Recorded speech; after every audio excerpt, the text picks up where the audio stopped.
if you want to live normally, you need to love yourself. If you want to love somebody else, you need to love yourself. If you want to have that dream job, you first need to love yourself. If you want to eat right, you need to love yourself. If you want to drink right, you need to love yourself. Like every particular thing that you do in your life, first, you need to love yourself. Welcome to Sikh and Sabi. This is Sejal, and today I'm going to talk about something that is very unachievable, or people think that it is very unachievable in life, and that is self-love. Self-love is a topic that really hit me when I was 19, and before that it was just a concept which was very philosophical to me, and which was something that I would never touch or I would never need to really think about. And I realized that, dude, it's not easy. It's the toughest thing that you can ever do for yourself. Now, particularly me, I am a person who is a crybaby most of the times. Okay, I cry almost once every week, and most of the times I don't even know the reason. And no, I am not PMSing. Fact. But I've been told by people that I'm relatively happier than most people around, and that I really go with the flow in my life. And I realized that there are certain things in my life that I've always been doing as part of self-love, and some things that I've been practicing in the last 1 year that have really made a great impact in terms of the self-love journey. And I wanted to share that with you all. So without further ado, let's sink in the video. So the first thing that I've always practiced before I even knew the meaning of self-love was that I really deliberately cut down on my negative self-talk. I always knew for a fact that whenever you're talking to yourself, you're training your brain to do something in a particular way. So whenever I talked negatively to myself, I always had this idea that if I talk to myself in that particular way, I'll behave in that way. Sometimes there are just thoughts in your head. If you want to do something that is really great and you're like, I can't do this shit, I'm not capable of doing this shit, or I don't have the skills to do this shit. If you think that way, life will really make it tough for you. Whatever you think is what you'll get. Whatever you think is what you'll attract. So think about positive things, and there will be positive things that will coming back to you. The next thing that I want to talk about is cutting down on negative habits. A lot of people say that you should leave it and you should just give up on everything and you should just start your spiritual journey, but that is not how things really happen. You need to cut down on everything one by one. Now, how is it related to self-love? It's because when you cut down on the bad habits is when you realize what your true potential is. This brings me to the next thing that I started doing was meditation. Now, there are different ways in which people meditate. You don't have to chant Om for the rest of your life if you don't like that. You can find your own ways of meditating. A lot of people meditate just by looking at beaches. A lot of people meditate just by chanting a particular word. It doesn't have to be anything which is religious or anything that you've been taught about God. You just have to believe that there is something that is bigger than you. There are guided meditation podcasts on Spotify, or you can take an Art of Living course. Make sure that you start meditating as soon as possible in your life, because it will make a drastic change in your life. I really believe in the power of meditation, and I think everyone should give it a try. The next thing that I've started practicing is a good morning routine. Now, the first thing that I do is brush with my left hand. When you brush with your left hand, you sort of program your brain into doing things more positively and into having a more positive day. After brushing, I make my own bed, and then I do this thing which is known as gratitude journaling. Now, this brings me to the next topic, which is practice gratitude. Now, this has created a great impact in my life, because when we practice gratitude, we understand that there are so many positive things that we neglect. We think that things are not going right. We think that everything is wrong in our life. But when we really sit down and we really write the things that we're thankful for, we divert our brain to the positive aspects of our life, which makes us more productive because we're more positive the entire day. The next thing that I really adapted very late in my life is to write down the things about myself, be it positive or negative. Just take a piece of paper, divide the paper into two parts, and write the things that you love about yourself and write the things that you hate about yourself. Now, I know that there are a lot of people who will think that why should I write things that are negative about myself? Now, the positive side, embrace it.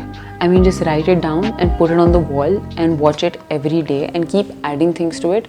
But the negative things, when you write them down, you realize that yes, these are the things that I really need to work on and really need to put efforts in, and then is when you really evolve from the kind of person you are. The next tip that I want to give is have those self-care days. Take out one Saturday or a Sunday and give yourself the treat of your life. Just do anything that you love, writing, reading, journaling, or cooking or baking, or just anything that you really love doing and that really brings you happiness. For me, it's generally taking care of my skin and my body in general, because I don't really do that the entire week, and then there is this Saturday, Sunday where I really look at my face and I'm like, yes, I need to put on some cream, or I really need to hydrate it, or I really need to take care of my skin. So just take out one day of the entire week whenever you're free. Make that day just about yourself and not about anybody else. The next thing that I want to talk about is boundaries. I realized that very late in my life that I really need to make boundaries, because saying no was a really big deal for me. I mean, be it friends or my relationships, I really didn't know when to say no, or I didn't really know when to end something, or I didn't really know when to just give up on things that were not serving me anymore. Learn to say no whenever things don't feel right. Learn to say no whenever you don't want to go out to party. Learn to say no whenever you don't feel like helping a friend because you yourself are not in a position to help any other person. Because there are a lot of times in your life when you are going through some shitty situation, and then there are your friends that really need help, but you are not helping anyone because you are mentally not stable to really help somebody else. So know your boundaries, say no whenever you can. Next thing that I want to talk about is don't compare yourself to anyone. Now I know that this is really very hard. It took me a lot of time to realize that all of us are on our own journeys, and to be very honest, I'm still a work in progress, and I still have days when I scroll on Insta and then I just look what people are doing, and then my 2 hours are wasted on that, and then I just I go to that particular zone and I'm like, just close this shit, I can't do this anymore.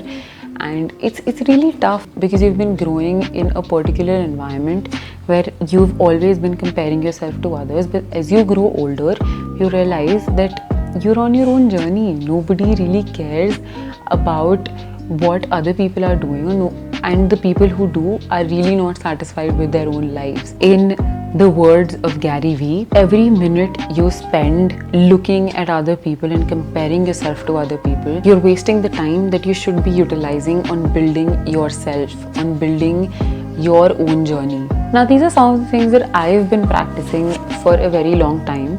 And one thing that I really want to put out there is that you don't have to do everything every day, because practically it is impossible. You can't journal, you can't take care of yourself, you can't really be grateful, you can't do everything in one day.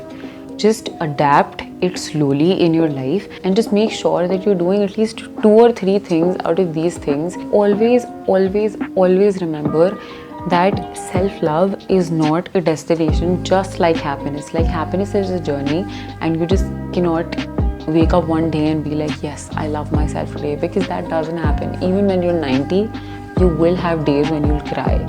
You will have days when you have this emotional breakdown and you'll be like, kya ho raha hai zindagi mein? I have fairly reached a point where I know that things will work out no matter what, and I still have days when I cry or when I think that, oh my god, what the fuck is happening? But I think that I know that if I do 2 or 3 of these things, I will get back to my normal routine. The most important thing for everyone should be to write down what success means to you. For a lot of people, I think it is money, and for a lot of people, it becomes money because the society forces you to think like that. But you will realize after a certain point that money is really not that important, because even if you have the money, you won't be happy if you're not doing something that really matters to you, because you just have one life, and I think everyone should live it the best way possible, and loving yourself is the most important thing throughout that journey. So yeah, that's it for today, and before we end the video, I would like to introduce you to my Instagram family. This is a place where we talk about a lot of self-love and a lot of spiritual journeys, and let's become a part of the family. And also, if you haven't subscribed to this channel, go right now and subscribe to the channel so that you get a notification whenever I post another video. And yes, I'm looking forward to meet you again and see you in the next video.